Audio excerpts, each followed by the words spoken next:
Alright, and finally here to follow up on the Likert scales, different activities you can do.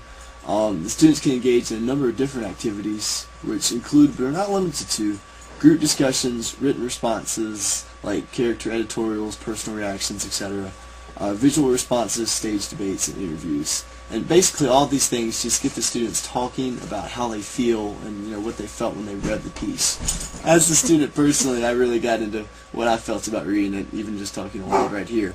I got a little deeper into what I thought about the piece and I just read it over in my head. And that pretty much does it for the Likert scales. Gets into your feelings. It's good for your poor readers. Makes them connect on an English level with the reading. So, there you have it. Hello, today I'm going to be talking to you about a strategy called the Learning Log. This can be found in the Teaching, Reading, and Social Studies manual.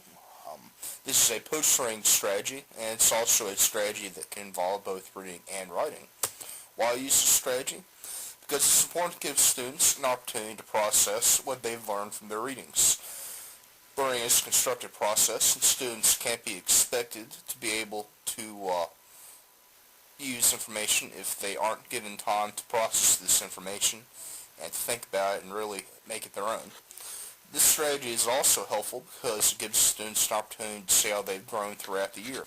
Okay, so when we use this strategy, after an assigned reading or other learning experience, like a lecture for example, it could be used with any kind of text, but it may be more appropriate for simpler text or for maybe students with more advanced brain comprehension, because it is pretty simple. You just give students a topic and they write about it. So students who need more help with scaffolding their processing of reading assignments might need more help than this strategy provides. We read last night for homework on segregated prompts.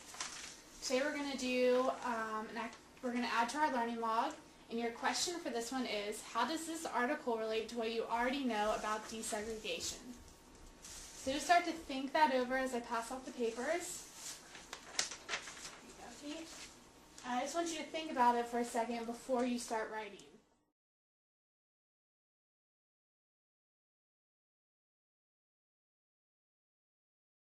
Step number 2 allows students to think time to consider their responses. We know to do this when we're asking them questions in lecture, and it applies for reading assignments too, so factor that in when you're planning out the timing for your learning log activity.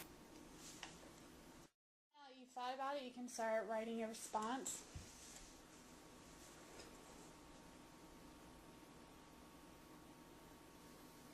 Step 3 gives students time to write about the topic, pretty obvious. Here, remember to make sure to think over just what your expectations are. Again, those need to be made clear in step 1, and give students an amount of time that is appropriate for what you're expecting them to write.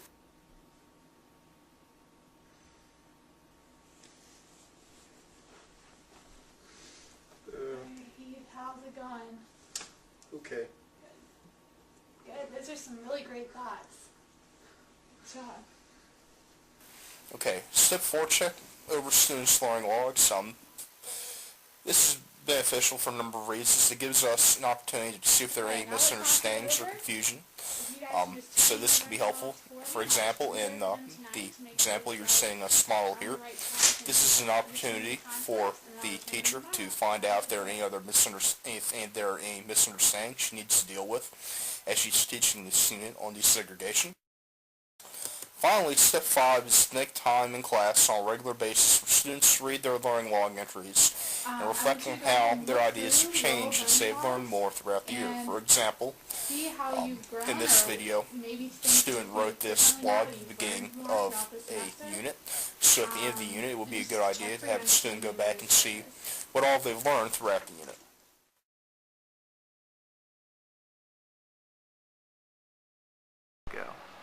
We investigated post-reading strategies for ELL students. Specifically, we focused on role-playing and simulations. No, don't get excited. It's not what you think.